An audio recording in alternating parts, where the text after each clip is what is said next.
It's over. The Philadelphia Eagles have won Super Bowl 59. Ready, down, put. Hello? You play to win the game. I want winners.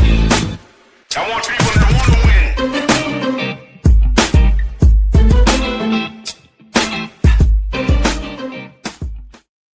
Yo, what's happening, everybody? Welcome in to the show. It's the Playcall sheet on a Monday. And of course, we are doing a Monday Night Football watch along. We've got the Falcons, boo, versus the Rams. We are still scoreless. The Falcons have the ball right now. How is your football weekend going? Hopefully you are riding with your boy and you a Saints fan and you excited because your team won. You're also excited because you might have the quarterback that you need to build this team around. So we excited out here in Who Dat Nation as the season comes to a close. This is week 17, of course. So, man, let's get into talking about some of these games. So, we will do power rankings later on in the show there, but let's get over here to our Monday Night Football. Bang, baby. It is Monday Night Football time. Falcons versus Rams. I definitely picked the Rams. Rams better not screw me. Don't screw your boy. How you doing with your pick'ems this week? I got, I think, 9 right this week in the pick'em. So this will be 10 if the Rams come through. Don't let your boy down. I got to beat Took in these pick'ems. You know how it is, man.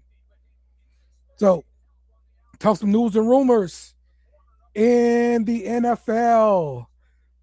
Cardinals, Trey McBride set the single season tight end receptions record. Shout out to McBride. Boy's been a monster in fantasy. Definitely the number one tight end. If you got him, hopefully you did something with him. I was not. I did have him on my championship team, and we fell short.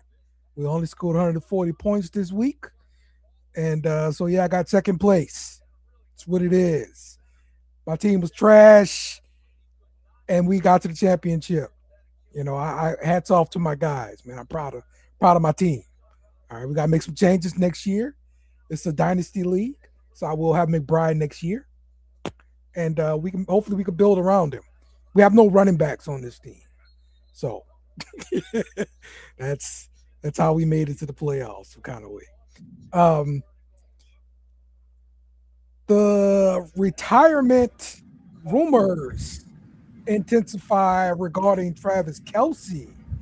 I have seen also that Chris Jones has reached out to Kelce for him to return. I know Will been talking about Kelce done. Unc, what you think? Kelce done? Oh man, hey, what up? I'm trying to get up in here, man. I've got so many things going on. I'm trying to catch up. You said I heard Kelce done. So is that a person, retirement, place, or a thing? Yeah, the retirement rumors about him are swirling a little bit more. As we see a touchdown from Bijan Robinson to make it 6-0 Atlanta. Oh wow, yeah, let's go, Bijan. But I mean, so we've seen this multiple times. It's just like when who was this? The Paris Hilton one time when she was with who's that quarterback from Dallas? Romo? Yes. And then they started talking about retirement. Every time we see a big superstar woman get involved, that like I said going into it, we knew that Travis Kelce, his girl was his 401k. So this whole thing here, I mean, the writing was on the wall. So if you ask me, do I have to, if I have to answer your question straightforward, yes, this is yes, he's over because why? He's just holding up a spot on the team now. He's aged. He's not as his potential, his ceiling is definitely lowered. So he's not as aggressive off the line. And he barely played all the games. So I definitely think that'll be over. But shout out to what is it, Travis Swift. He gonna change his last name, huh? Exactly. I feel you, man. Go ahead. Vikings defensive coordinator Brian Flores, also the former Miami Dolphins head coach, has been rumored as the target for the Tampa Bay Bucks job, and it's really saying like if Todd Bowles don't win in Week 18, he's gonna get fired, and we're gonna replace him with Brian Flores. That's what the rumors are. I mean, someone needs to replace the Vikings. I mean, so because the reason being because they've been lackadaisical for a while. So we're talking about Brian Flores going to the Vikings. I mean, to the Bucks. Yes. Yeah. So Flores was, remember, he was the head coach for the Dolphins. He got fired, and remember he turned around and he sued the Dolphins, basically saying the Dolphins wanted him to tank. Right, I remember that. And so he sued him and all this stuff. And so now, if defense in Minnesota looks pretty good, and so now he's being rumored for head coaching gig. Yeah, I mean, but see, the thing is that all of that's on the field stuff. But once what's going to prevent him from getting in those rooms is his legal lawsuit activity. So he's been tagged for a racial discrimination lawsuit against the NFL. Yes. Initially filed in 2022. So once you play that card, there is no coming back from it. So, every room that he gets in, they're going to be looking at him, with a side eye. So, because it's like you were saying, allegedly systematic bias in hiring practices. So, how is that going to get him back to that level where he once was? Once you get to there, you play that racial card, it's hard for you to get back to, gain momentum to where you even going to be able to get to that type of consideration. Now, to the on-field recognition, of course, I got to give him, like you said, give him his flowers. He definitely, deserves credit for this last defensive surge. But I mean, once again, it's still that racial lawsuit going up. And then, Minnesota, they didn't do so well. So it's still, it's a part. There's nothing really on his resume that would stand out to make him hireable for any coach. So if I think that, if he's getting considered for that Tampa Bay job, I think it's because, what? I'm going to say it. What was that something that was called an apartheid? Was it something where they was supposed to hire a minority? I think that's what affirmative action. That's what this is. This is goddamn affirmative action. Well, no, I mean, Todd Bowles is a black coach. He'd be another black coach replacing a black coach. That's what I'm saying. That's just, so. Yes, indeed. Well, we'll see if that ends up coming to pass. I don't think Tampa Bay is gonna move on from Todd Bowles right now, but I do expect Flores to start getting some looks, and when he does start actually getting some looks, he's gonna drop that lawsuit. So like real looks. He's not doing this pretend dog and pony show. You come interview a black person just to check the box. Ain't gonna be none of that. Affirmative action. That's all it is. With Flores, yeah. It's affirmative action. Yeah. So, all right. Let's talk real quick about our play of the week, which will lead into our top story. It comes from us from yesterday, Sunday night football game. Brock Purdy dancing around, completing a touchdown to his fullback. The game last night, 49ers beat the Bears. Did you watch this game? This was like the defense was optional. It came down to the last play, and the 49ers got it done, man. I mean, I'm gonna take it back to the Ronnie Lott days, to the Roger Craig days of the 49ers. And do I need much have to go to the Mike Singletary playing days back at Chicago? That's the the hallmark of these old school franchises. So to me, it's all about gridiron football, defensive first. So to me, this was a traditional, old school. This defines to me these two franchises. But they scored a lot of points. They sure did. So that's what was a little bit concerning for me. They sure Huh?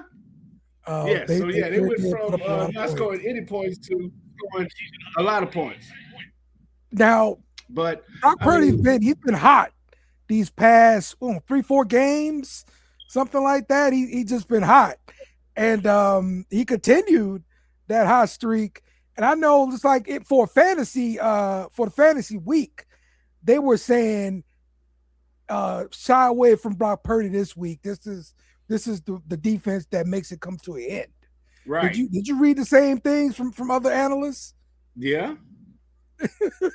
And he goes off 5 touchdowns. They were definitely wrong. Right, because that's what I was saying. Like that's what I was, describing the hallmark of this type of game. These two franchises, it's always defensive. And so for them to come out and give a Sunday night play like that was just so, uncharacteristic. And just like Brock Purdy going out there throwing for 5 touchdowns, uncharacteristics. So, makes me wonder, like, hey, okay, what can they really do? What is the potential of the 49ers? And on the flip side of that, the Bears have been crushing it. Like, who is this guy, Khalid Williams? Like, yeah. Man, I think he broke records, for most touchdowns, something within their franchise for a while, because this is, the same franchise that had Cut Dog. You know what I'm saying? Yes. So to see this level of quarterback play for the Chicago Bears was impressive for me because, it seemed like for years they haven't gotten it right. So just to see, both sides of the ball, being moved like that, I mean, hey, you know what? It was like an MVP caliber performance, for both quarterbacks. In the STWF Free League, I left Purdy on the bench. Yeah, seen it. Listening to the analysts. I mean, look, I'm still in good position. That's the same ones I'm taking who made you go against the Saints and they won. I'm still in a good position, but Brock Purdy has been balling. He had at least 3 touchdowns in the past 3 games. And this past game, he was responsible for 5 because he had 2 rushing. It's insane, bro. Brock Purdy went off. I mean, okay, but when he was hurt, right? Yeah. Giving the same praise to Mac Jones. Jones, too. Mac Jones went off, too. These 2 quarterbacks led me to the championship. So, just shout out to the 49ers, when they got it working, when it's working because, we know Christian McCaffrey can, go crazy at any time. So look like, they got it. And, and a lot of people thought there was going to be a drop off with Deebo Samuels and, some of the other, higher paid players when they left. Yeah. I did too. But that offense just, I think they can make me look pretty good out there. I honestly do. Because they just roll with whoever the backup is, that dude gets in, and then that dude stop balling. That's all I know. That's all I know. So, Will, you got any takes on this Sunday night football game, man, that we just had? Insanity out there. Absolute shootout. No defense. Crazy. No defense. None. Yeah, I don't know. Defense. Yeah, it's wild. Yeah, man. Yes, indeed. Great game though. It was fun to watch, unless you had like fancy implications, and you were just sweating the whole time. I mean, or you were replacing in all the points. You know, you could have Brock Purdy going off. I'm in a league with somebody who the championship game. Yeah. It came down to 3 players. One team had Stafford that's going tonight, and the other had McCaffrey and Purdy. Yeah. They had the Purdy McCaffrey stack. And last week, the Purdy McCaffrey stack helped them out of the semifinals with 60-something points in that last game. And this week, they put up about the same. Yes, sir. So you got to fight back with Stafford for like 20 points he needs. It's crazy, though. Like the championship coming down to basically how every other game came down for this team this season. So, yeah, it's a crazy stack to have if it works. It's risky, though, because he gets hurt every year. And this year, he played and showed out. Purdy got hurt. Didn't matter. Crazy. Hey, nobody getting hurt's got matter. You know, like, if you be honest. You know what? They played years hurt that they learned how to do it. Yeah. So exactly. So, all right. Hey, give a shout out to Wizzo, man. Y'all check him out on Wizzo Talk. He tapped in with us. Appreciate the light, Wizzo. Yes, sir. What up, Wizzo? What up, Bizzo? Let's talk some injuries. We got Mr. Scottish in the building. Sorry. I did hear that TJ Watt is a long shot for week 18. And then I also heard that Luther Burden III is dealing with a quad injury. I'm not sure how intense that quad injury is, but he's just coming off of an injury. And I got. I'm also not sure how much of a difference maker he is because he hasn't been much of one this year. Hey, last night he caught a touchdown. Cool. So did the guy Weaves or whatever it is from Miami that was 1,400 to 1 to score anytime touchdown. Like sometimes people catch touchdowns, don't make it good. I'm just saying. And Noah Sewell went out with a torn Achilles. That sucks for him, especially this late in the season. And I'm seeing that the Raiders shut down Brock Bowers and Max Crosby. And I'm told Max Crosby had a problem with being shut down for the year. Oh, he was furious, I heard. Like the sort of thing where he was like, I'll never leave the Raiders, and he might leave the Raiders now because of that. He was like that at all. That's wild, bro. That's wild. You're going to hurt your best player's feelings. You can't cage a lion. I mean, you can, but you shouldn't. So, another injury, Marvin Harrison Jr. Looks like he did not return to the game again, dealing with yet another injury. This guy's career has been totally plagued with injury and just no production, the lack of production at least. All 2 years of it with basically no quarterbacks. Now, the Michael Wilson rise looks bad for him. But also, like, I mean, yeah, we can harp on the injuries, but it's been 2 seasons. It's not like it's been 5 seasons and he's been injured all of them. Yeah, 2 seasons. True. But it's just the expectation, you come in with with such a high name and such high expectations, and and it's not meeting where it's at, and it's like, how long do you wait? It's like, okay. This is the funny double-edged sword for nepotism, though, because if he came in killing, people would have diminished it. Oh yeah, it's his daddy. I mean, of course he's good. Like, no. Actually, playing on the field, nobody can take that away from anybody, man. Yeah, no, you can't take it away necessarily, but at the end of the day, getting opportunity, yes. At the end of the day, our expectations don't equate to what he actually is supposed to be. Like it's not like what we think he should be is what he has to be, or he's failing. Like that's not really how it works. It is it. That's how fans work. If we get enough people saying, "Hey, he's not cutting mustard," then we start creating fans with the media now. That is true. That is true. We got to be objective, is all I'm saying. I I mean, But look, nah, I if feel I'm you. an I feel you. Arizona We do fan, want, I'm like, not happy. everybody wants more out of this kid right here. Everybody wants more. Yeah. And I think part of why we want more is like, does anybody feel like he cares about that? That's the part. And he's not really heard from a lot. But I think that's the part that's kind of bothering a lot of people too. Like, it just seems like he's so laissez-faire about the whole situation. He's just like, yeah, I'll get better eventually. And I never heard from his dad, so I never really expected to hear from him either. So yeah, we hear from his dad, down the driveway.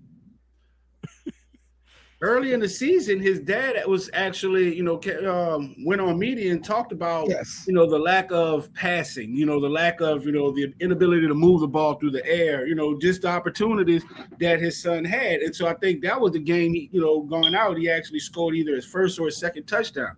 But yes, it's like just right now, like Shedeur Sanders, everyone knows Cleveland Browns is the graveyard for freaking quarterbacks, so it's just the opportunities, so right now, okay, he's in a horrible situation. Well, it's a situation and opportunity pretty much similar, but yeah, circling back around to Harrison's situation, it's just a horrible situation. The first QB1 got hurt, and then we finished the year with Brissett. So yeah, it was just a bad situation. Also, I pointed something out about this exact duo of Harrison and Kyler Murray earlier in the season.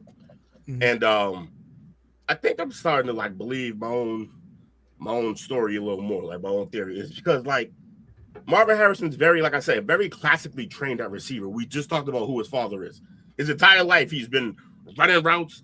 He's been doing the whole route tree. He's very like the prototype receiver, right? He's got a quarterback who's a playground quarterback who runs around in the sand and draws a play up in the sand and runs around in the backfield and makes a play. For most receivers, that's actually kind of cool. Like, I get a little extra time to move. I can break free. Marvin's used to being on time as a receiver. That's been his whole career, his whole life has been being on time as a receiver. And you're playing with a guy who's never on time for anything.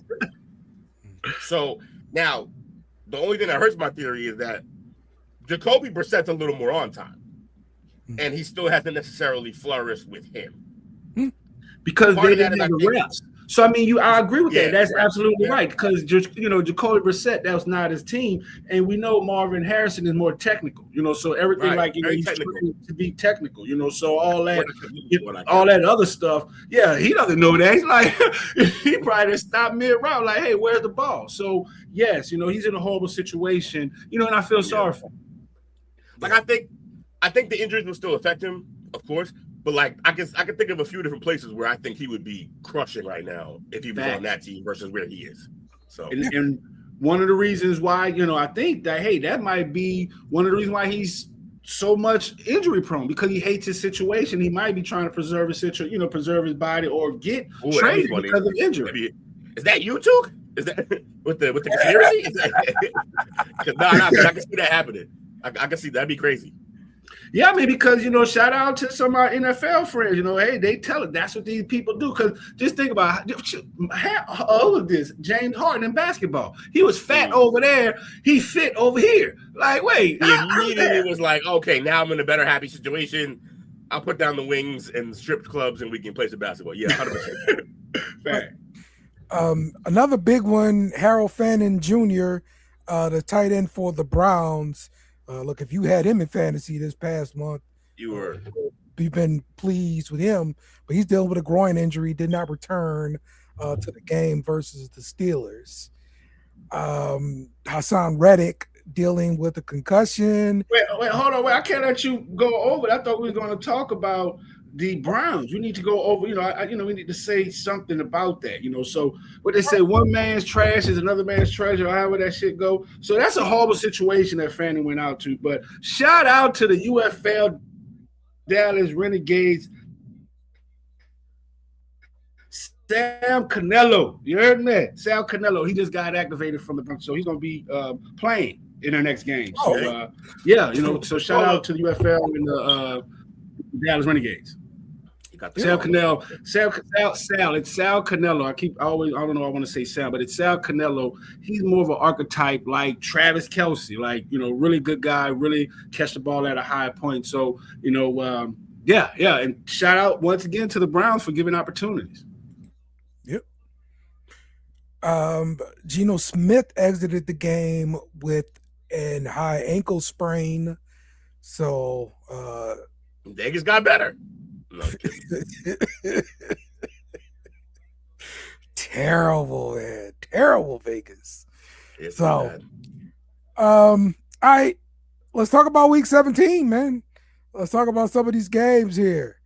Let's talk the Minnesota Vikings 23, Detroit Lions 10. Vikings defense come out dominating and forcing multiple turnovers, eliminating the Lions from the playoff contention. Yeah, that's Lions shit the bed, honestly. They just you had an opportunity to make the playoff right in front of you. All you had to do is beat a division foe with a rookie quarterback, basically, and did not happen. And it wasn't even close. Yeah, bad man. Look. Not close. Definitely not the kind of game that you expect to see from the Lions. No. But one of the things is Matt, I'm sorry, head coach took over the play calling duties on the offensive side of the ball. What, this Vikings game? No, this has been at least a month now. He's taking over the play calling duties. Now, don't get me wrong, he fixed the problems for the most part of the offense as far as them scoring points, that kind of thing. But it's not sustained over game after game after game, looks like. And so I can't see him wanting to call plays again next year. So he's got to be looking for a new offense coordinator, right? You talking about for the Vikings in the Lions game, right? No, the Lions themselves, yeah. Exactly. Like this horrible, but circling back around, let's just talk about that game itself. Like that was horrible from, this game that was on Netflix. That was a sloppy experiment. Shout out to Netflix, bless their little heart on that. It was a big gamble, big stage, big audience, and a whole lot of people had a lot of expectations. But, like we're talking about here, neither team could get it done. Like, man, listen, you want to know someone that I think is pissed off is Justin Jefferson. That's a horrible situation right there. They had the third string quarterback, Brosner. He went 9 for 16 with 51 yards passing. That's horrible. Didn't McCarthy play at some point? No, he didn't play in this game, did he? Yeah. No, he was hurt. He was hurt. Yeah, that's rough. I mean, it happens. You get injuries. It sucks. As far as Netflix goes, this game should have been a good game when they signed up for it. Yes. It's supposed to be, should have been a good game. It just turned out not to be by this time of the year. Unfortunate for them. We saw this happen the first couple years that they gave the Thursday night game to Amazon. We saw we covered it on the show. It was week after week of awful games. Yes, just the worst. Just the worst. But I don't think they gave them bad games. It just they turned out to be bad. Real bad. So I mean, so what is it? So it comes to question: what is the NFL, PA, and all these other people be talking about when they say, "Oh, let's make the game a little more safer"? If people getting hurt, let's cut off preseason, and we're still faced late season with the same problems. Well, because they're focused more on the head injuries, and second of all, I mean, you're never going to legislate injuries out of this game unless you make it flag football. You're always going to have injuries. I mean, it's still going to be injuries then. Facts, different type. So that's what I said. Like, what are they really just talking? Are they just saying because they got a microphone? Because at the end of the day, this is a contact sport. It's inevitable. So I do. Circling back around to the statement that was on the table is that I do feel like they gave Netflix a bad game, and I do feel like, hey, you know what, they maybe gave them the Thursday night game some bad games, because man, those were some low scoring games, and bearing all the factors that we just stated, like, hey, it's late in the season, a lot of injuries, certain teams that's really should be posed to get in the late in the playoff, they might not be fully playing. So yeah, man, it was a horrible experience, and that game was just a byproduct of that poor planning. I feel like Well, so the all way the games I are given out. believe I understand this thing is like networks get to choose from the week, and these are the games they picked. Now I'm No, guessing they gotta don't get to pick choose. some. I'm guessing they don't get to choose from every game. Bingo, right? Because they have a sole proprietary contract. The NFL has That Sunday night multiple game going contracts. to be a Sunday night game because that's the game they want on Sunday night. That's their best slot. Right? Yeah, they can't pick and choose. Not from that. So yeah, that was, and Netflix is still trying to get hooks into this. So yeah, they didn't. I'm pretty sure they wouldn't have picked that one. Oh no, I It's just still that they think have they to picked pick it. from the beginning of the season, and Yeah, at the right. beginning of the season, like this was- matchup looks good. At the beginning of the season, what this looked like was a divisional game late in the season. Yeah. That's a good game typically, Right? but it didn't play out that way. Yeah. Yeah. Yeah. Look, I do believe with the Thursday night games and the overseas games, I do believe the NFL has sent them a little bit of garbage a few times. I don't think that was the attempt here. I think they actually want the Netflix thing to work, so you wouldn't sell yourself up the river. But you got Minnesota without their starting quarterback, and you got Detroit downward spiraling for some odd reason this year because they don't have coordinators that they trust anymore. This didn't play out well. Well, let me drop this in there. Then. Well, let me drop this. So we know Netflix is trying to buy Paramount, right? Well, I mean, trying to buy Warner Brothers. So same thing. So there's a lot of backlog on that. So hey, you know what? I'm gonna just put that out there. That some might think that they overreaching, and maybe put some little things out there. But little wrist slap. Hey, exactly. We seen the Buffalo Wild Wing commercial where the guy was running. Exactly. That's funny. Well, that's a conspiracy theory for Monday. Yeah, there you go. You feel it Tukes roll in nicely. That's what he does here. Yes, sir. Houston Texans 20, Los Angeles Chargers 16. The Texans defense sacks Justin Herbert repeatedly. I think he just got sacked again while we were just doing this segment. Houston clinches a playoff berth and keeps the AFC South pressure alive. Yeah. Shout out to Houston. That defense is playing at a level that is just crazy right now. Sure. I know the Browns have been what they've been all year, and we also know about what Denver can do on defense. But Houston looks like the scariest defense right now because they get after you like more than those other two teams that are good defenses. They get after you. And this was the perfect storm. This is the perfect storm because the Chargers didn't have tackles. They still don't have tackles. They're on like tackle 6 and 7, something like that. 6, 7. And it's bad. He was running for his life. You would think that they would just run everything quick and just deal with what happens from that. But they're still running like downfield long routes with a quarterback with a broken hand and no tackles. So Harbaugh, figure it out. You're gonna get your quarterback killed. Hey man, to me, the highlight of this game, this whole situation, is the Texans is winning. The Texans is the new team of Texas. Screw the Cowboys. Yes, sir. Yes, sir. So, throwing rocks at the sun, aren't we? It's like rubbing pie in their face. So all my Dallas friends, they hate that.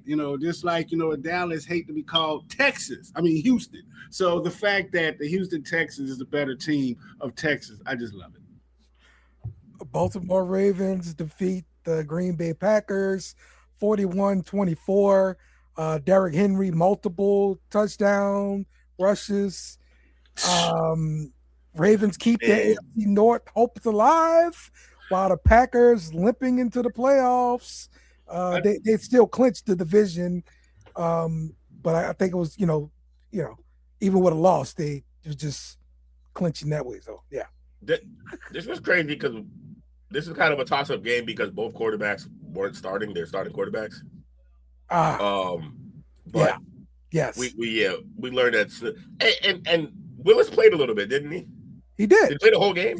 He left. He left the game. I don't know what his injury was per se, but I dare remember seeing him leave the game. A friend of the show, James Spinoza, says that the Green Bay Packers are they're smart enough to franchise tag him and make him available for some draft picks, and that's going to work because people are going to want Willis. He showed out the couple games that he played. Tag on Willis? Hell no. Yeah, because it's draft picks. You'll pay that money for draft picks. Nobody's going to do that. All right, watch. Who else they're going to put it on? Why not? It might not be worth much, but I'm gonna say one thing with this. The only thing that came out to me that was good out of this game was the Ravens got a new game plan. Like, why the hell have they not been giving Henry the ball? Like the last game, they chose to throw the ball. Like, give Henry the ball. So it's really good to just see, players that we, call the king actually show up when it's time to, we know we've had some issues with, fumbling the ball. That's what I'm saying. That's why. That's the answer to your question. But it's still, that is Henry right here. That's it. He went off. If Jordan has a bad game, do you sit him? No, not in his prime. So, I mean, I get it, but, that was just it. That, to me, he was being systematically cycled out of being relevant. So, yes, that was good for him to come back and, make a play, come back and put the team on his back when they needed it. Shout out to Derrick Henry, who ran, had a historic night, ran for 216 yards and 4 touchdowns. He became the first player in the NFL history with 7 200-yard games and climbing the top 10 of all-time rushing, top 5 in rushing TDs. So once again, why are they changing the game plan? They should have been. Dale's favorite team just scored again, up 14-0. Atlanta Falcons. Yeah, Stafford threw a pick 6.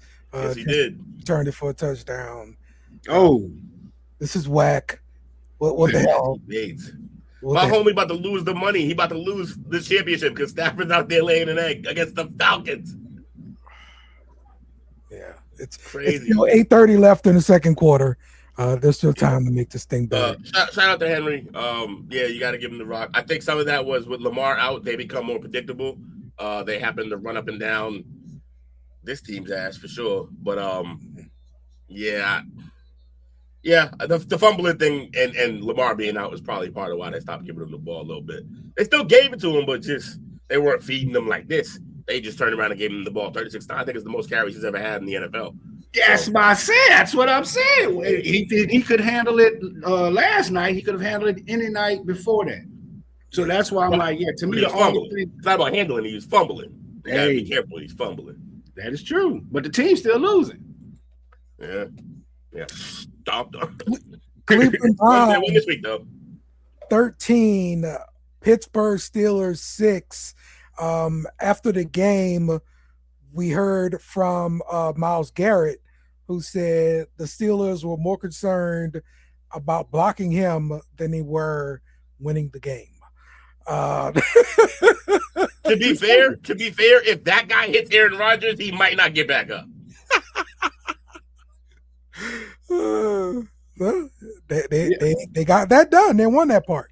Yeah, it's a true statement because everyone knows history. It's like right now, right? You don't want like on Punch Out. Who the first Mike Tyson Punch Out? The first person was Glass Joe. Everyone knows when history was made. No one wants to be known as the opponent when history was being made. That's worse than being second place. So, yes, to that point, yes, it was true. And the fact that, the Pittsburgh Steelers, they were already going to be in the playoffs. So, to me, that just hypes up this next game before the Steelers and the Ravens. That just gives it the media hype. So, to me, that was one of those predictable games, and, they gave it a lot of hype, making people think that, hey, you know what, the Cleveland Browns has a history of beating the Pittsburgh Steelers. Yeah, all right, cool. That wasn't going to be, that wasn't this season. So, but that wasn't expected this season. So, but yeah, like I said, that was, shout out to, Cleveland for able to get that game going and hype up their division. Yeah. Seattle Seahawks 27, Carolina Panthers 10. Seahawks defense forces turnovers and keeps the NFC West and the number 1 seed alive for the Week 18 showdown with the 49ers. What y'all think about them Seahawks, man? Seahawks playing well. Playing good football. I believe somebody I has don't think ranked number one. I don't think their running game is good enough to be ranked number one, though. Okay. They've been two-headed ever since they couldn't get it right. Shout out to Sean Alexander. Y'all heard me mention his name lots of time before because I met him in the barbershop. But they haven't done, had a really good run game since then, and shit. Even before then, they had Kurt Warner and Matt Hasselbeck. But I was a big fan of, them for a while. But it's good to see them come back to relevancy. And shout out to Sam Darnold. He's playing at a level people wished he would have earlier in his career. Yeah. Better put some respect on Beast Mode's name. Yeah, facts. But that wasn't his team. Beast Mode was from Buffalo. Yeah, you are where you at. All right, I can dig it. He did make his name in Seattle. I will give you that. Because he underachieved with the Bills. Like, he was still nice, but he underachieved for what they expected out of him. Especially because the guy I think drafted in the same draft class was Adrian Peterson running all over the league. Wait, we got a chat. Chat going crazy, man. So we got here Sam the Ginger. Shout out to Brandon with the nickname Sam, aka the Ginger General Darnold. That's funny. That's the first time I've seen that one. Need the O-line to have a run game. That's fair. Yeah. Nobody had the Seahawks doing shit this year. Yeah, probably not. Not this much. Not with Sam Darnold. I know I did. Shit. Not with Sam Darnold and them letting go of DK. I mean, we knew Jackson Smith and Jigba was really good, but he's like their main guy, only guy, and they just feed him and no one can stop him. Yeah. Jacksonville Jaguars 23, Indianapolis Colts 17. Trevor Lawrence rallies with key scores. Jags gain control of the AFC South and win in this week that helped them clinch the division. See, this supports my theory. I keep telling people, like, yes, he was our expectations that we as fans put on Trevor Lawrence was for him to come in and completely change the franchise. But it turns out some guys who ball in college with stacked teams may need that type of team in the league to be the same guy. And the better his team got, the better Trevor has gotten. Much better. They're better coached now. His receivers are making plays out there. Even when they drafted guys and signed guys, the receivers were okay. They go out and they get Jacoby Myers, and he's been basically his favorite target since they got him. Trevor Lawrence looking like the guy that we expected him to be. However, not mechanically sound as the guy we expected. So yeah, I understand that. But yeah, this team is playing great, man. Mr. Duval got them playing some ball, man. We can't talk about shout out to Trevor Lawrence. He's playing at the level that we expected him to play. So, I definitely can't give him, too much praise because, now it's just like it's like now he's just coming to form. But like we all, I'm gonna just say myself included, didn't expect this type of playing from the Jags. So shout out to the Jags head coach Liam Cohen. Mm-hmm. Yeah, man. Yeah, hold on, look at this. Hey, this is what I'm talking about. This is what being a crazy fan makes you say crazy stuff. Remember when people were on the coach not thought Daniel Jones was MVP? Literally, him dying and their team going down the fucking drain proves that he was balling. The minute he goes out, this team decided to be awful. You're making a case for Daniel Jones, not against him.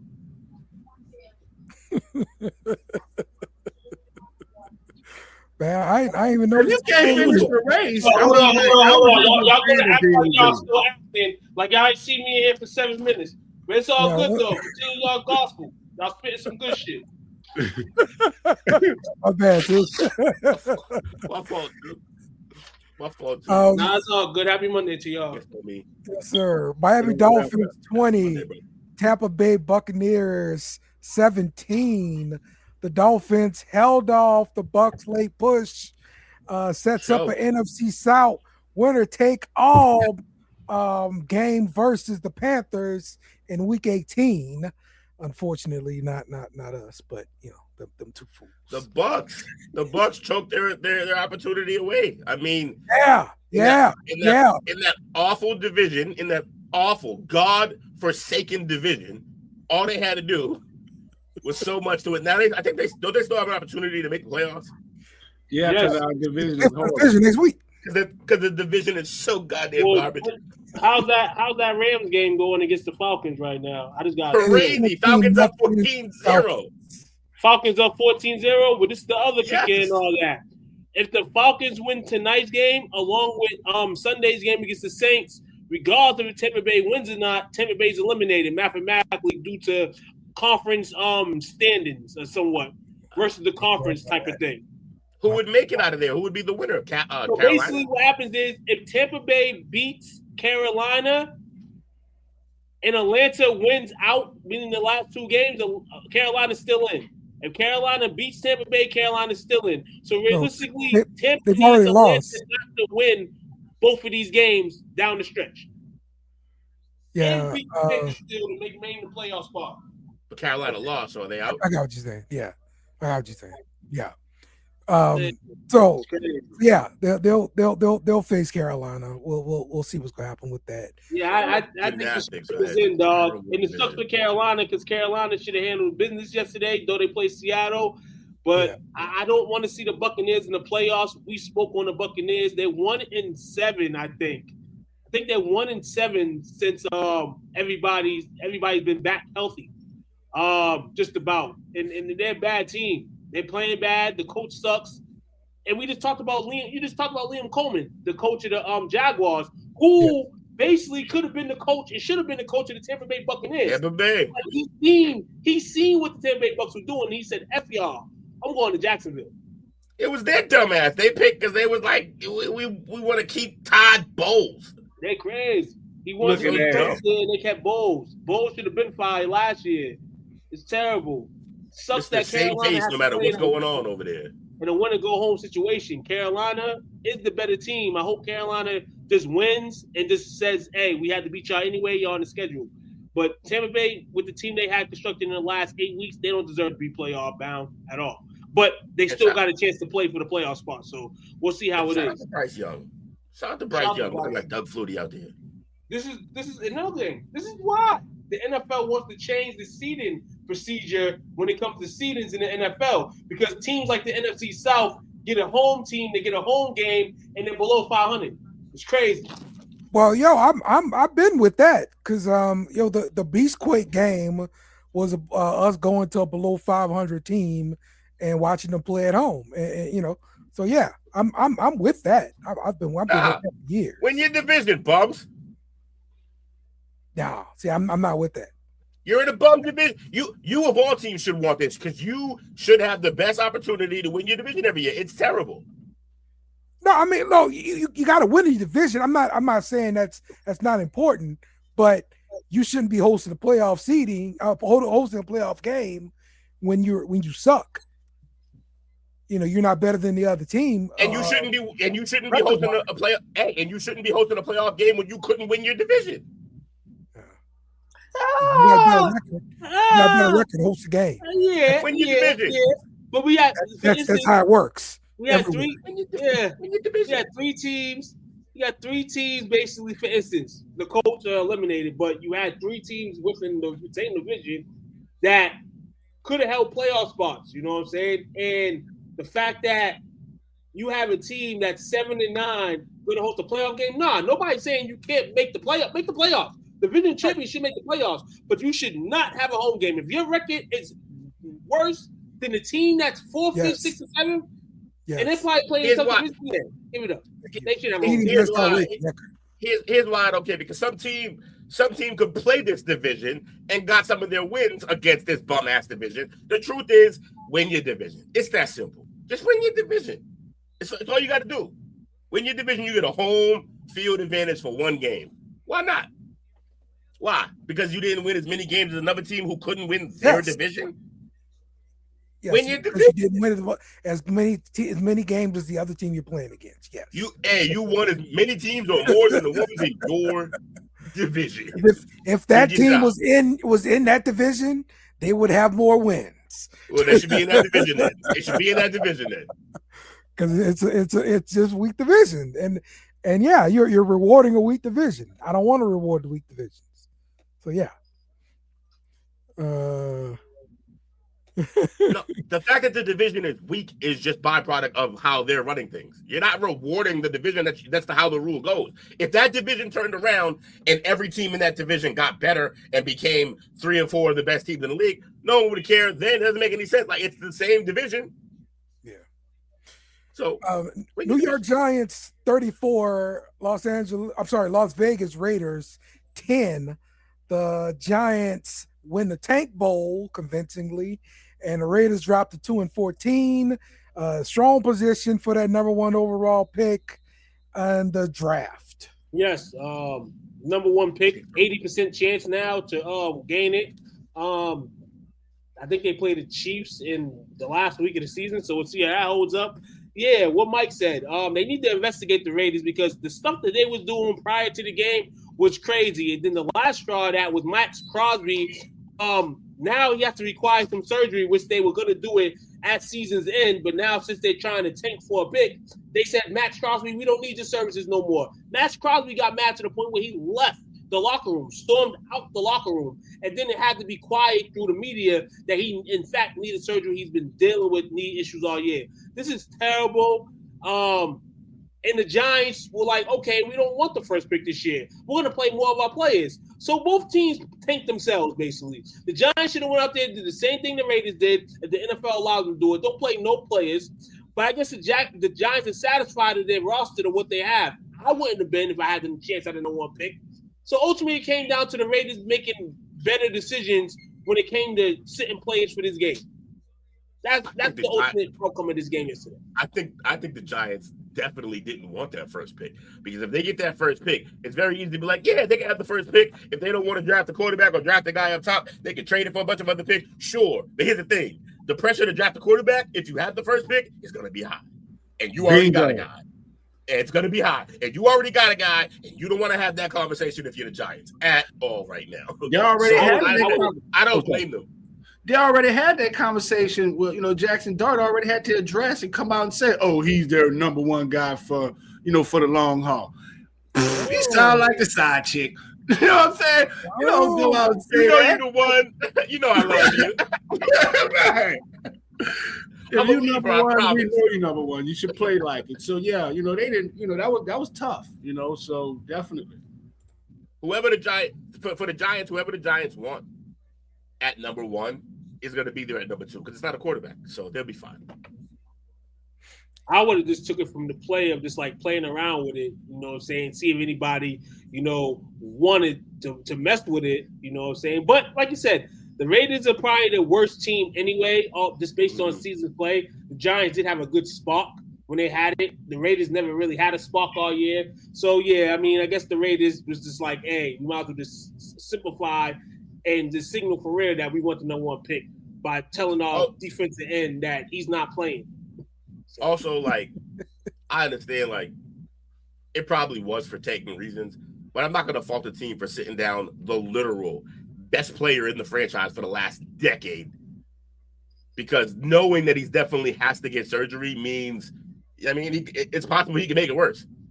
I would sit him down, because if he makes that worse and you lose him for next year, like, think about it. It's easy to be like, oh, they're taking, they sat down Crosby. If Crosby goes out there for that bum-ass Raiders team and tears his ACL playing a meaningless bullshit game against the Giants, everyone in that front office is gone. Goodbye. We're done here. You don't know what you're doing with this franchise. Why was he even playing a meaningless game? If he gets hurt, that's all we're going to hear. So it's a double-edged sword. I don't blame them for taking him out. I think we're looking at really the Raiders culture, because ever since I heard the phrase coined, win, baby, win. Who was the Raiders? That's a Raiders thing, right? Win, baby, win shit. Thank you. It's like the rewarding shit. Like, they got one of the most expensive stadiums in one of the most expensive cities in America, and they ain't winning shit. Like, it is the craziest thing to me. So to me, this is just indicative of them going out and rewarding a losing season every year. It's the craziest thing ever. So yeah, just win, baby, and then they had one good season after that, I think. Exactly. What else we got? All right, I'm curious about who paid for the Las Vegas Raiders stadium, because with us just hearing about the Kansas City Chiefs moving to Kansas and 70% of the stadium's being paid for, and that's the reason they moved. I'm wondering, how much they paid. I'm gonna tell you who modeled that move, though. Somebody that was into helping them model that move was Jerry Jones of the Cowboys. Jerry Jones of the Cowboys, they went to him for kind of manufacture of how your stadium is made, because the stadium, holds like they want. Kansas City wants a lot of concerts, sporting events, and all that stuff. So you need to ask that team, I guess, how to renovate that. And I'm thinking that's why the Chiefs probably wanted to move out. But they couldn't make it obvious by going to Texas, which they originally wanted to build something in Texas. That was the rumor. The rumor was they wanted to build something in Texas, moving their team, basically relocating their team. But Kansas is good enough for them to not lose all their fans. So hopefully the stadium's good. Okay, well, you absolutely right. You think Jerry Jones helped him design that stadium? The guy who built the biggest nightclub in the world and still, for some reason, made glare in one of his end zones for his kickers? I don't know. He doesn't. He doesn't remind me as of a bright guy who's with building stadiums. But yeah, he probably helped him with the move and everything. Told him what to do, how to manage all that shit. Definitely $750 million with $2 billion price tag. It's a lot of money. We know it's Vegas. We know if anybody got money in the state. We know any state got money is that state. But we know we say it's Las Vegas, Nevada. Mm-hmm. So the city paid for that. Bye Bijan. Yeah, this is from the county, Clark County. Right. Yes. That's what's like. Oh my God. You freaking get me, Rams. Yeah, they go and interception and then Bijan 93-yard run. Let's go, Bijan, baby. Oh, the Rams freaking suck today. 20-0, getting their ass whipped by the Falcons. By the way, I hope you know what this means, right? I hope y'all understand what this means. MVP is locked up unless Stafford comes back for this game. MVP's locked up. Locked up for this game, meaning that he's not coming back in, meaning they're getting blown out. What's the score? No. I mean, unless he makes a comeback and wins this game, the MVP is locked up. See, I'm gonna say this in week 17. I'm gonna let the voters vote on it. I'm gonna let the voters decide on it because honestly, we can sit here and say Drake May had the best game of his life yesterday, but the voters are still gonna find a way to even their way in. Now, Drake should win. Because I said he needed a type of performance like that, and he showed that in the first half, one half of football. But the fucking voters, man, they sucked him out because they was over. They better get it right. The voters better get it right. And it sucks to say they don't want a second round. They don't want a second-year man to be the MVP. But why? They've done it. They've done it like 3 other times. All great quarterbacks. They need to do that. I mean, like I said, I'm here for it. Lamar Jackson, second-year MVP. I'm pretty sure Mahomes, second-year MVP. They give it out. If you balling, they give it out. There's another one, too. I think the other one was. Right here, right. The same voters that gave Stefanski a Coach of the Year. Over D'Amico. Yeah, the voting is crazy. So, yeah, he'll hit an elite class of guys if he does win the MVP. In his second year, Jim Brown won in his second year. Johnny Unitas, O.J. Simpson, Earl Campbell, Joe Montana, Dan Marino, Lawrence Taylor, Brett Favre, Emmitt Smith, and the latest guy to win the MVP, Lamar Jackson. So that's the list right there. A very exclusive club of second-year players to win MVP. Ram Stadium costs $5 billion, 100%. At SoFi Stadium, right? Yep. Yes. Yeah. So this was a definite. This is like the I guess the difference in like every other stadium in the NFL, because you're gonna have some sort of public finance option, and they wanted to get back to LA so bad, he just paid for the damn stadium himself. They said we'll do it. Just forget it. Like whatever. We don't got time for this. And at the end of the day, that's all LA wanted in the beginning. Like, yo, you just build your damn stadium. Just build it. Yeah, it's a nice stadium. Like, it's state of the art too.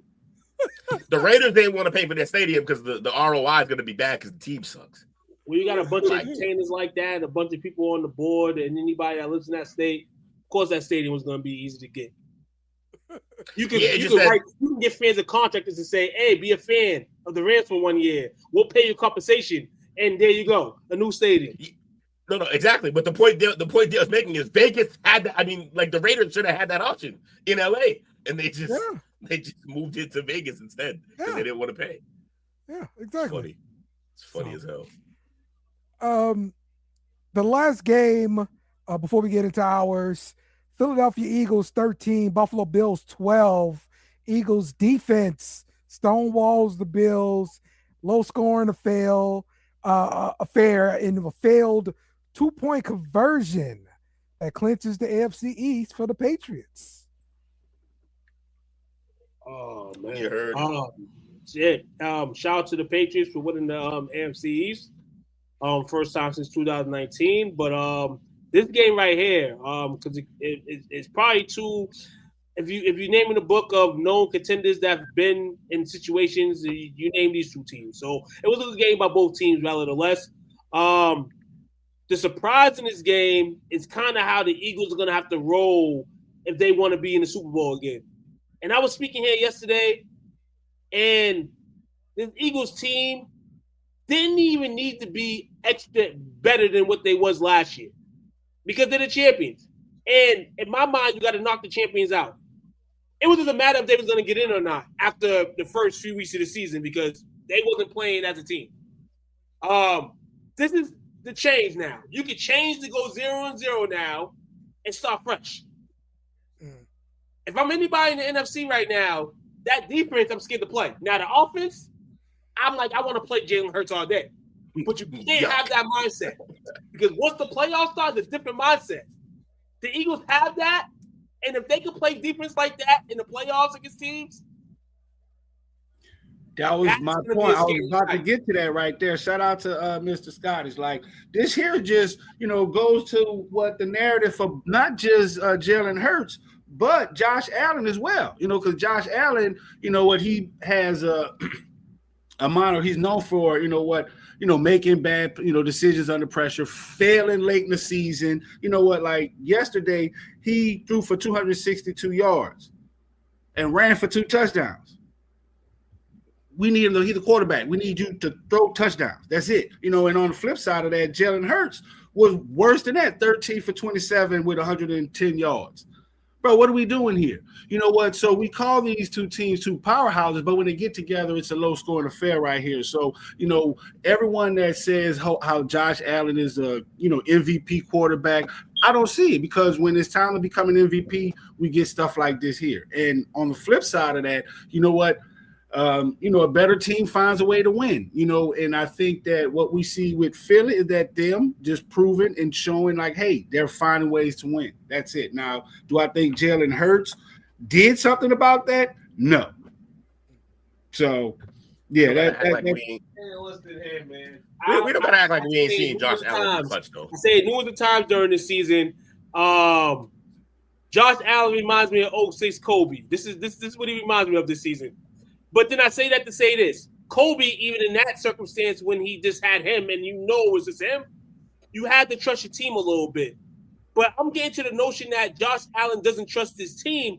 And we kind of spoke on this a few times, we're family here. So we speak on this type of stuff all the time. We honestly didn't even think the Bills had the team around Josh Allen to be successful, but yet they were still successful. And I think that's primarily because of Josh Allen. And I think the usage rate is becoming expired. It's expired now. You have to go get this guy. I'm not screaming to him to help, but the way Buffalo's constructed their team, they've been able to get away with this shit. They can't Bingo. No more. Teams are getting better offensively, defensively, collectively. Buffalo was good just collectively. They're not good collectively no more. And they may, next season when it opens up, they may have to go get that piece. Because they're going to have a new stadium opening soon. They can't continue to think Josh Allen's going to win them games. They need to bring some talent in. And that's what Diggs used to talk about because Diggs highlighted a lot of his, poor throwing when he was there. So, yes, you hit the nail on the head with that. He reminds me of. I know you make the Kobe comparison, and I've agreed with that the whole time. But it's looking more and more like LeBron last year in Cleveland. The first time, his last year in Cleveland, where it's like, where it's just like, yo, how much of this are you going to ask one man to carry before you realize you got to go out and get like, I get not giving him a crazy elite receiver again and just try to make it where he spreads it around to everybody, give him a good running game and everything. But those type of teams need to have a great defense, and they have the opposite of a great defense. So no defense, really, and then you come on and there's no superstars other than him. Coach is a defensive mind, and it's not working. What do you do here, bro? But watch this. So I think we're giving Josh Allen credit. I'm thinking he constructed. He didn't want these type of teams. He didn't want other people on there because I'm gonna say this: $330. Is that a lot? $330 million, that's a lot. For somebody. Oh, yes, his contract value. $1 million is a lot. Yes. So he's one of the biggest contracts in history. Yeah. With the most guaranteed, he's guaranteed $250 million. So with that said, he's not gonna want anyone better than him on the team. You're projecting. I'm not saying that. But tell me one person on the team that's better than him right now or any year. But that doesn't prove your point. You're projecting feelings that he may have, but you have no idea that he has. The general manager. We said that the team was constructed around him. Period. Right, and that's when Diggs came in, and you know what? He started taking some of that limelight, and they got rid of him. The general it manager. Wasn't about limelight. He was feeding him, and he was still complaining. Like there was a point. I'm just saying there was a point where Stephon Diggs was like, "I need the ball." Hold on, hear me out. There was a point where Stephon Diggs was crying in the media, "I need the ball more," when he was leading the league in targets. That's why he had to go. It had nothing to do with because it was contract based. Yes, I mean that's what they tell us. But what I'm saying is for $330 million, you gonna want someone else good on your team? It's better than you. I agree with that. I agree in that aspect. Like I felt like the way they was going last year. In the last 2 years, the Diggs' reign there, when they started trying to find other receivers to complement and feel like, oh, Josh don't need a number one receiver. Bingo. He needs others to kind of follow the script. That's not him. Every quarterback wants receivers out there. No. To assist it a little bit. I'm not saying he 100% agreed with that, but I think at some point, figuring where we stat him with QBs in the league, he's probably like, hey, let's give it a go. But guess what? It's over now. Now you can be hollering to the coaches like, yo, I need a guy. Yeah. And they're gonna dip it, and they're gonna want to dip into that contract. That's the stuff Jerry Jones was talking about. Just hear me out. Just like Jerry Jones, they went through a year saying, hey, you know what, Dak doesn't need a number one receiver. Yes, I agree with that. I do remember seeing that product on the field, and also hearing Cowboy fans be like, you know what? You can pay a lot of money. Yeah, they bought into it. And then they saw Dak do his famous magic trick where he's MVP level one season, mid the next season, MVP mid, like. So I was a fan that said get a second QB for the last 3 years. Give me a second man. That's a crazy conversation to have with a quarterback. Especially for him. Especially for Dak. You need 2 wide receivers. You need 2 legit wide receivers or 2 that's even good. And that's what this year showed. And that's what this year proved. And that's the thing. That's my point of bringing this contract up, and we seeing this trial and error. Yes, it was working, like Tu said. The team, him carrying the team, yes, that was working. Like that's my point. We doing the same thing we were doing years ago, running the ball in. We need him to throw the ball. He ain't throwing touchdown because why he don't got that good receivers anymore, and they covering that. So yes, with George Pickens, whatever his name is, and CD Lamb, to me, they showed the league you do need a number one receiver and a true number 2. That's the years I grew up. I love the football season back then. Here's the thing. All the years of where you said like the quarterback needs 2 good receivers, in those years quarterbacks weren't making that type of money. It's the franchises, bro. Once the franchise gives anybody over $200 million, they're like, all right, well then you shouldn't need as much on offense because we just paid you that much. You could carry everything. My only argument with what you're saying is that it's not coming out of Josh Allen. It's the franchise who's like, yo, we just paid you $250 guaranteed. We're not going to be paying receivers all that much money like you think. So you better make do with what you got. And that's what he's doing. And it's not enough. So they're going to have to make some moves. But this idea that it's like, oh, he doesn't want somebody better on his team, that's why they had him. No, that doesn't make any sense. We have no evidence of that. We can't just put things in the air. Michael Jordan said that on camera. So you don't think those guys control their contract? Aaron Rodgers, all these people, they don't, when they the top, the face like that, they control the narrative. Okay, I'm gonna say this. Who also? Tom Brady. Yeah. What about it? Tom Brady took pay cuts to get better receivers, to get more players, right? to get better players. Defensive though, they weren't getting them receivers. That's for sure. I can tell you that. I was here. It's a whole bunch of Julian Edelmans. Let's talk about the game on Christmas. Dallas Cowboys defeated the Washington Commanders. They spoiled the Commanders' slim hopes of the NFC East battle, or whatever. And Dak Prescott shined in this holiday battle. Took, what you think, man? We were better than two of the teams in the division. We already knew that. Commanders and the Giants. There was no question of how this game would go the other day.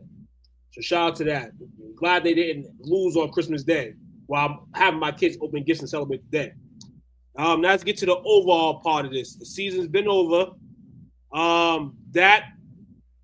Say what you want about them.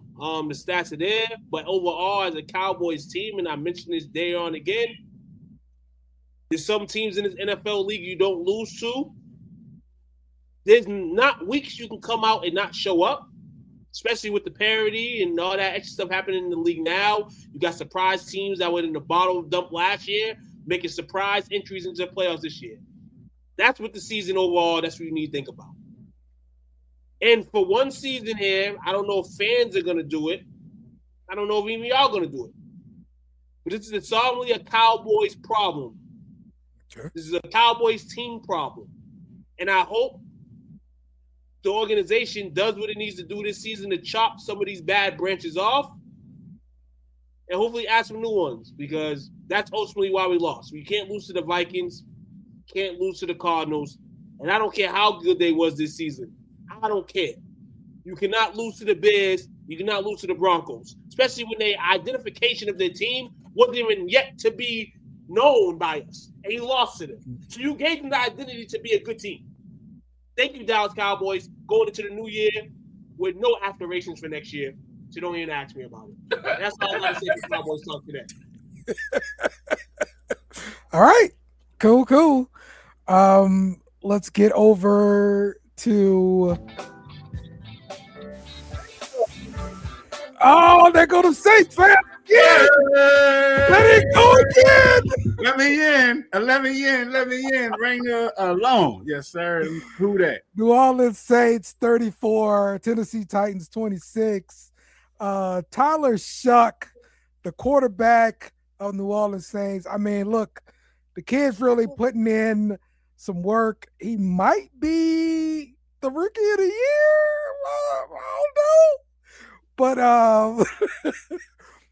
we had a strong comeback here in the second half and spoiled the Titans' hope of winning the game at home. He's not if this is a quarter, and this is a quarter league, and they gave awards every quarter, he would win the rookie of the year for the last quarter. Absolutely, I would give him that. But he's not the rookie of the year in the NFL. But shout out to his great play. Shout out to the Saints, too, yesterday, because in the game, and this season have sucked. We're not going to sit here and say their season doesn't suck now because they're on a 4-game winning streak. But when you're down to a team like the Titans and you're down the way they was down yesterday to start the game, and you come back and you win that game, gives you confidence. Because regardless of what he is this season, Cam Ward was the standard for show yesterday. You're playing against the number one pick, and you see how he's playing this year, and you're losing early. You had to make that up. And I'm happy that him and the Saints made it up, and they won that game yesterday. Good, tough comeback win from the Saints, man. And that's how you develop somewhat of a winning, mentality. So shout out to the Saints. Hey, you're a fellow Saints fan. Are you as happy as this idiot tale about tanking all of your draft picks that you're just actively getting out of a good draft pick? Is that are you happy about that as he is? Yes. I'm over the second line. Right. This is why y'all franchise suck. Y'all fans support dumb shit. Well, hey, that's why we second line. Like, I'm trying to get us back to where we second line after in every game. It didn't matter. We won, we lost. Listen, it's a time to drink and have fun. And that's it. Y'all need to just drink in pain till the draft. Cut this out. Look at him with his pink hat on over here. Look at him. Looking all I'm pink hatting? Yeah, because my situation worked out perfectly, exactly as I wanted. We tanked and we got Drake May. How's that looking? We didn't take and we got sucked. Oh! Yeah, and what's your record? What's your record? Right. Let's go. We didn't get nothing. Now we can hang a banner for 5 and 17 or whatever it's going to be. Listen. None of these teams tanked. The Patriots didn't tank, and the Saints didn't tank. The Patriots just sucked last year. The difference between sucking and tanking. Bad. They just sucked. They were both. We sucked and we tanked at the end. Both teams sucked, but now the Saints. The Saints right now in the situation. You're winning. You got 4 straight wins. I know you want your team to play hard, so I'm a person that's like, okay, I want my team to play competitive, which they have been all year, except for like 2 games where the Seahawks blew them out of fellowship. Would you rather win 5 straight games and have a lower pick than you should have had, or you would just rather lose these games and just have another top 10? I'm just asking you a question. All that stuff, like I get it. Trust me, I understand what you're saying about roller tanks. All that stuff sounds great, and it makes sense. I'm not arguing against it. If you want to be a fan that want to root for a good draft pick, and so you want to sit down and watch your team lose, do you, bro? My daughter wasn't happy that I said the Patriots sucked last year. She came in here to let me have it in my ass. The Patriots. She said one of those clowns better be me on the screen. And I said, yes, in fact, one of those clowns better be me on the screen. Shout out to Youngin. That's dope. Yes. But listen, they killed the draft this past year. And the evidence is showing up on Sundays. And that's what I want to see. So it doesn't matter, what pick we have, as long as you get a good player. That's it. That's all it takes. Get a good player. So congratulations to the New England Patriots, AFC East champions. Congratulations to you guys on that great achievement there. Everyone has to talk about you guys. And let's get our Patriots update, sponsored by Two Bums Without a Patriots podcast. And only one of the bums here. We only got one cheek of the bums. Patriots 42, New York Jets 10. Drake May threw for multiple touchdowns. Yeah. Dominant performance. I love how Duke said he was only good first half. Yeah, he didn't play much in the second half because we crushed him and they subbed him out. But yeah, Jets suck, so I'm not overly happy about this win or whatever. I'm happy that we clinched the division. Home field advantage is going to be fun. I love football in Foxborough late in the season. Don't love going to those games. No one should go. It's way too cold. But that being said, man, he had 5 touchdowns on only 2 incompletions. I think he was 19 for 21 or something like that. Just pick this defense apart. He threw to 5 different receivers for touchdowns. The defense looks stout. Again, the Jets, so I don't care. But yeah, it's just good to be. Look, would I rather be going into the playoffs doing stuff like this to bad teams instead of backing into the playoffs like some other teams? Yeah, I'll take this any day of the week. Shout out to my guys. And like I said, unless Stafford makes this comeback, I am for sure that this MVP award is locked up because he didn't just have an MVP game. He had it late, very late. Second to last game. I mean, like that's all. I mean, what, third to last game, I think. That's all you could ask for. So yeah, I think we're cooking. It's possible we don't even play him the last week of the season, and I think that'll just help further lock that up. Yeah, we're looking good. I think we can win at least one game in the playoffs. I'm not overly optimistic that we're gonna make a Super Bowl run this year, and that's because we're still a young team. Like he's still a young quarterback. Come on, man! You're in the playoffs. Playoffs? Yeah, we're in the playoffs. I'm happy about it. Hold on, it's 2025, right? Yeah. Yeah. Oh man, I'm gonna give a prediction on the NFL playoffs right now. I'm sorry, I'm have to. Bears, Patriots, Playoffs? You kidding me? Playoffs? For the championship? Nah, he trying to jinx us. I want to hear that 40 shit. years in the making. 40 years in the making. You jinxed it. I don't want to hear this. In the Super Bowl. You ain't playing. I ain't playing that game with you. You jinxing. I'm done. No. I was reading something today that really gave my eyes, and they were speaking on basically how what team was it? One team basically made these two teams, the Patriots and the Bears, good again. I forgot what team it was. I'm gonna get man. But yeah, 40 years in the making, man. Bears, Patriots in the Super Bowl.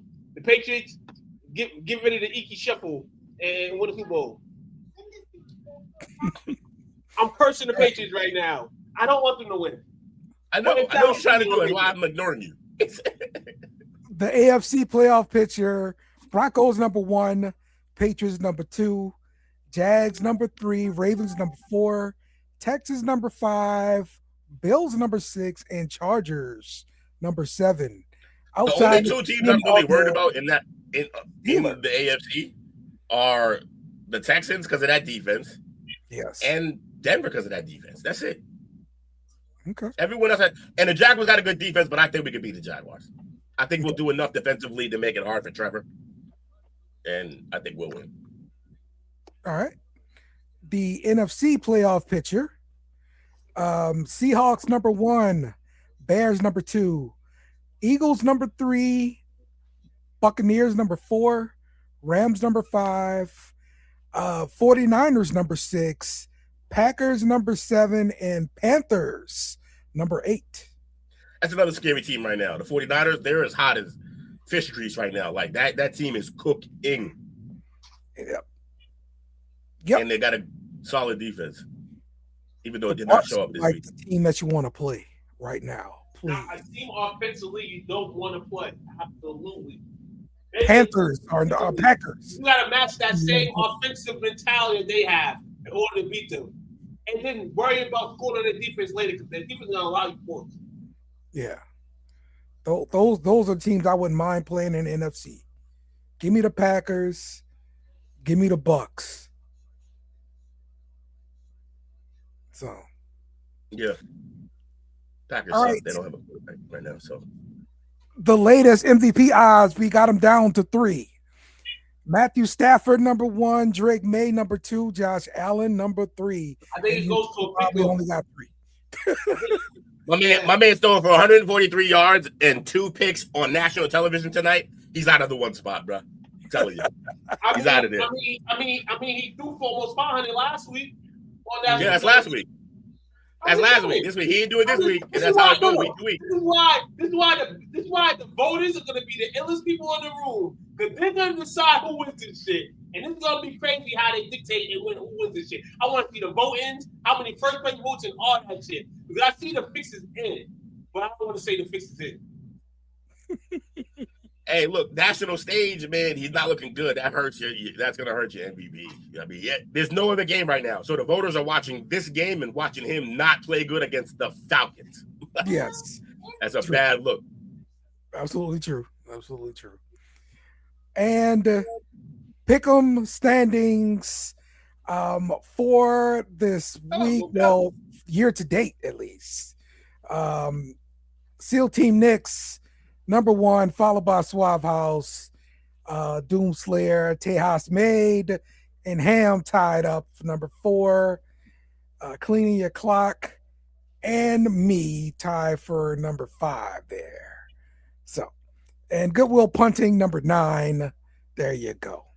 and it looks like I'm going to lock up that number 9. I got a couple games on him now. Yes. Yes, you do. All right. It's time for our best and worst quarterbacks of the week. Let's see. My best quarterback is going to go to one Tyler Shuck, 22 of 27, 333, 2 touchdowns. The kid did his thing. I'm still concerned about this being second half production largely. However, he got it done. We got the win. Let's go. Let's do this. Worst quarterback. I'm going to give it to freaking Aaron Rodgers. 21 of 39, 168. No touchdowns, no interceptions. But I believe he got like a measly single-digit score for my fantasy team in the championship game. Screw you, Aaron Rodgers. I hate you. You starting the 40-0 in the fantasy finals. We see where your team was at all season then. I didn't have very much choices. You know? Best pure quarterback of the week comes from New England. Shout out to that guy, Drake May. Best player of the week QB-wise. Worst QB, and I've been saying it for a long time, and I'm happy that it ended this way for him, the end of the season. And that's Jared Goff for the Detroit Lions. Bum juice. In the game that you needed. The game that you needed to keep your weak playoff hopes alive, you give up a stinker to the Minnesota Vikings without J.J. McCarthy. Max Brahma threw for 3 yards and beat you. He only threw for 3 yards to beat you. Detroit, you might want to go get a QB in the upcoming draft at some point. Because you're going to need it soon. That man ain't it no more. Now that's NFL madness, searching for a QB when you have one. But they might need to get a backup soon. There you go. Right. Best man, worst Gino. I mean, yes. Already said. Yes. Can't argue with that. Yeah. All right. Power rankings. I'm gonna go with Seattle number 1. I'll go with the Broncos. I'm sorry, the Patriots number 2. The Broncos number 3. The Jaguars number 4. And San Francisco 49ers number 5. Yeah, that's what I'm gonna go Patriots 1. I'm gonna go Seattle 2. Broncos 3.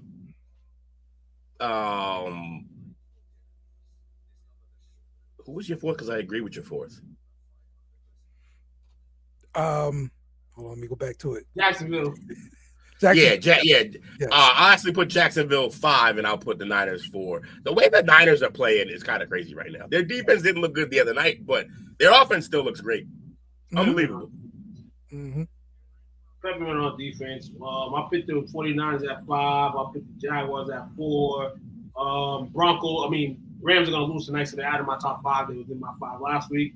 Number 3, Denver. Number 2, I'm going to pick number 2, Seattle, and number 2, New England. Just from the spirals of, I think, maybe the Patriots have a better defense than the Seattle Seahawks. That's all I would put on it, Bob. But, that's my top 5. Okay. Update on Monday Night Football, 21 Falcons, the Rams 3. It's about 11 minutes left in the third quarter here. Falcons have the ball. That's great. Yeah. Because I told you, the Falcons played a little bit more better with the veteran there. That's not saying that Kirk Cousins is better than Penix. That just means that Penix needed more development overall. You know what I'm saying? I feel like he needed more development. It's okay sometimes to give your QB more development if you can. Unfortunately for Penix, it was a bad situation because Kurt started playing for $200 million like he was worth 75 cents. So then even in that case, Falcons, I hope this is a lesson for you learned because the Rams still end up with your top 10 pick at the end of this year too. She got to have a year Out of the backfield. They can't stop him. They can't stop Bijan. Shit. Out of the backfield. Because we see one of the top running backs in the league literally being wasted on this shitty ass team right here. It's terrible. It's Where terrible. does Kirk Cousins start next season? In Atlanta, Okay. he still has a Yeah. 4-year deal there, correct? At that price tag, you might as well keep him if you're looking better with him. Let me look. Yeah, they signed him for 4 years. It don't mean it's all guaranteed though. No, it's not all guaranteed. Definitely not. Right. So like any money that's not guaranteed, like they may be able to get out, but I don't know if they can get out this early. It's still a lot, especially when they ate the $40 million from Matt Ryan some years back. I don't think they want to do that again for a guy who's not even a franchise guy. Yeah, actually, this is the potential out season. After a year or two of the contract, it'll be a $35 million cap hit, dead bunny, but they can get out of it. Okay, but so what I'm saying, okay, we mentioned Daniel Jones last week and him possibly like maybe his next job, maybe somewhere. There's a chance that they be able to throw a guy and go get a guy like him. Maybe if they do, That would be a lot of Get money rid of Kirk allocated Cousins? to the quarterback position with a $35 million cap hit for a quarterback Well, plays for you. And well, we did say. I mean, again, he's not going to play much next year, so that's a crazy pick. But also, he's not going to cost that much because of the injury. okay. How much you think he gets? I mean, it's still more than you want to pay for a backup. I'll tell you that. Let me see what his I think whatever the franchise type deal is what he could probably get. The franchise tag deal. Because it's just how do you justify signing him for more with the injury? Maybe somebody will do it, but I don't think he signed a 1-year $14 million deal right now. that's kind of what I was thinking, the 14, 15. $13 million guaranteed. You think he can sign another one of those? Yeah, maybe one of those, maybe even a little less because of the injury. Okay. But yeah, around that area. 12 to 16. But again, I don't know why you would do it if you're Atlanta. Unless you're going to get rid of Cousins, go with Penix, and wait for Daniel to come back. But that's all that's a lot of money spending for no reason. You just stick with Kirk Cousins. You let them battle for the starting spot again next year. Kirk probably wins it this time, not coming off an injury and stuff. See what happens from there. Yeah. But if you cut Cousins, sign Daniel Jones, who's not even going to play right away, you play Penix, that's a whole lot of cap gymnastics for exactly no reason. Hold on. Listen here. Get rid of fucking Kirk Cousins and sign my man Jameis Winston, baby. Hey, you're never going to give me the argument against somebody. Million.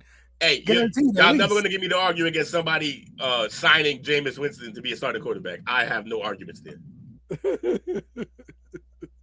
Jameis got to remember Chick-fil-A open on Sundays, dog, so you don't have to be Chick-fil-A. What's going on, Coach? They'll find some crowd legs. Let's go around the room, man, to get some final thoughts and wrap this thing up. Let's start off with you, too. Final thought is going into this last week of the season. This is a pick'em. Seriously, all these teams that's going to be in the playoffs starting next week is a pick'em. Your home fans are going to root for you more than likely to win.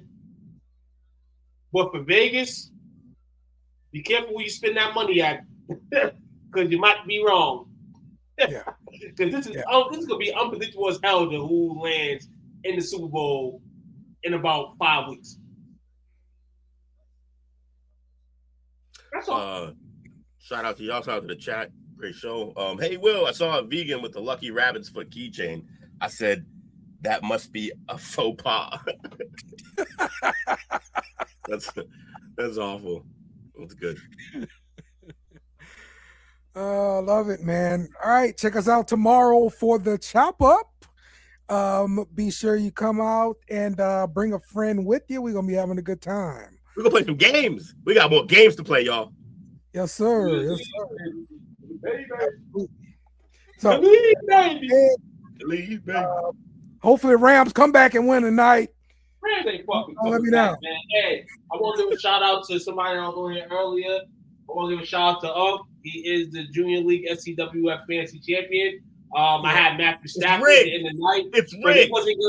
he wasn't gonna win me the game anyway. But shout out to on a great season, overall best player in the league. I don't know how I got to the championship game, but hey, second place for another year. Did you do it again? Second place, my guy. We gotta. You are Jim Kelly at this point. Third time in 4 years, second place. You're Jim Kelly, bro. You keep losing in the championship. You're Jim Kelly. Maybe that's it. Well, it doesn't happen to be where when Jamar Chase has his first 2 touchdowns since week 1. And my receivers only want to pick up 10. Pickens and St. Brown. Yeah, man. I don't really complain about my fantasy teams. I try to keep my fantasy teams like it's, and one thing they do say is that the waiver wire does you great justice. But I've just been thinking sometimes who I draft is who I can roll with. And I think this season was probably one of those seasons where a lot of guys I rolled with. And many guys that got hurt, I had to change them, and those guys were great guys. Overall, just from a fantasy perspective, if your team is great and consistent, at some point when you really need them, your team's going to suck. And that's what I felt this week.